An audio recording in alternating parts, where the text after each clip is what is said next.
अस्सलामुअलैकुम वरहमतुल्लाहि वबरकातुहू। उम्मीद है कि आप सब खैरियत से होंगे। मेरी तरफ़ से आप तमाम लोगों को ईद उल फ़ितर की खुशियाँ बहुत बहुत मुबारक हो। तो आप लोगों ने मेरी बहुत सारी वीडियोस देखी होंगी ईद उल फ़ितर की भी और ईद उल अज़हा की भी, बट अब की बार हम लोगों ने ईद उल फ़ितर की नमाज़ को थोड़ा सा हट के अदा किया है। यानी कि अब की बार हम लोग ईद उल फ़ितर की नमाज़ मस्जिद में नहीं बल्कि सुन्नत के मुताबिक हम लोगों ने ईद उल फ़ितर की नमाज़ ईदगाह ग्राउंड में अदा की। आप लोगों के लिए हमारे पास बहुत सारे क्लिप्स और बहुत सारी वीडियोज़ है। उम्मीद है कि आप सबको अच्छी लगेगी। तो आप वो सारी वीडियोज़ देखें। आप लोग को वीडियो के बाद मिलते हैं।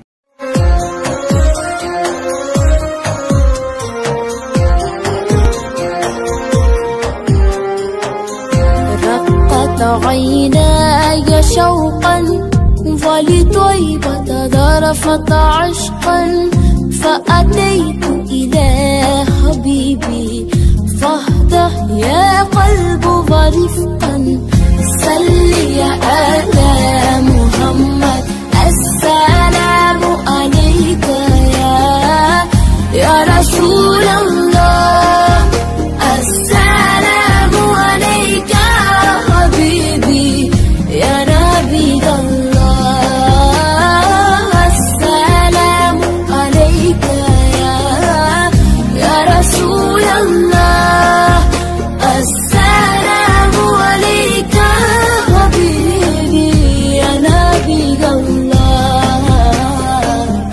يا رسول الله.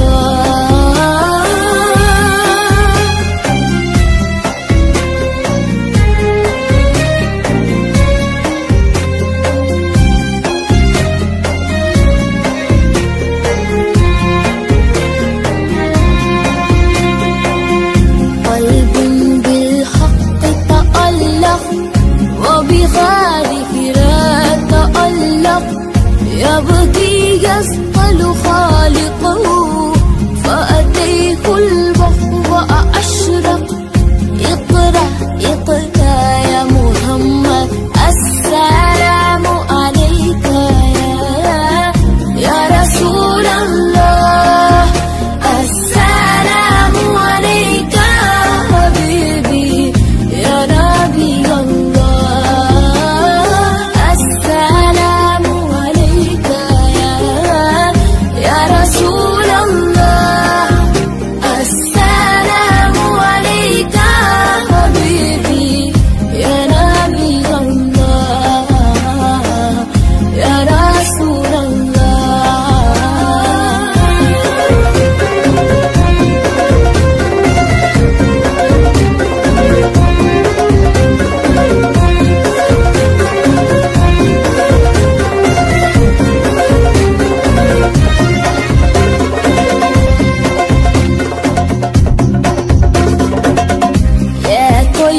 جدك سفاه لرسول الله محبا بالروضة سكنت روحي وجبال الهادي محمد يا طيبة جدك سفاه لرسول الله محبا بالروضة سكنت روحي وجبال الهادي محمد السلام عليك يا رسول الله السلام عليك حبيبي يا نبي الله السلام عليك يا رسول الله السلام عليك حبيبي يا نبي الله يا رسول الله.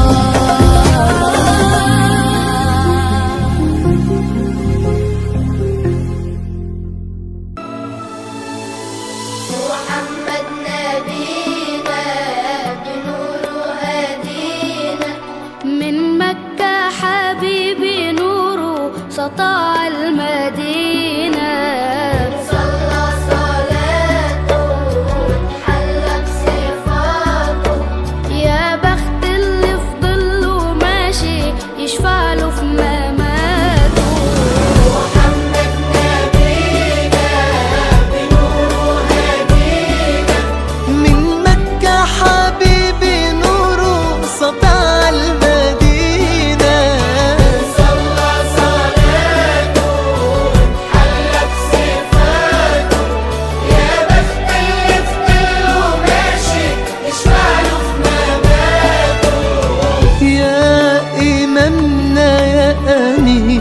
يا سند للمسلمين، يا حبيبي يا محمد يا ابن عبد الله.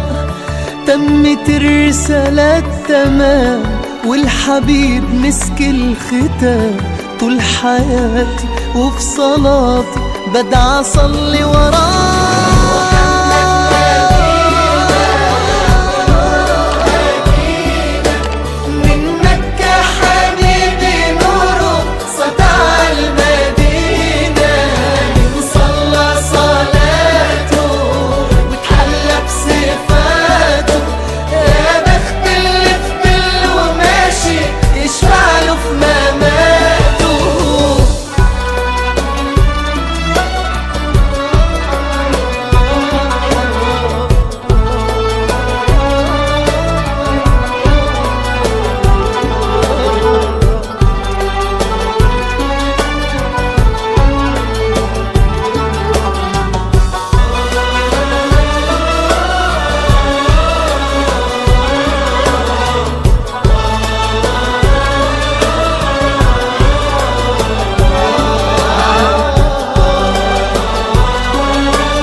من أول يوم في عمري سمعت أبويا وأمي بيصلوا عليه، اللهم صل عليه. الله حببني في الإيمان، حسسني بالأمان واتعلقت بيه.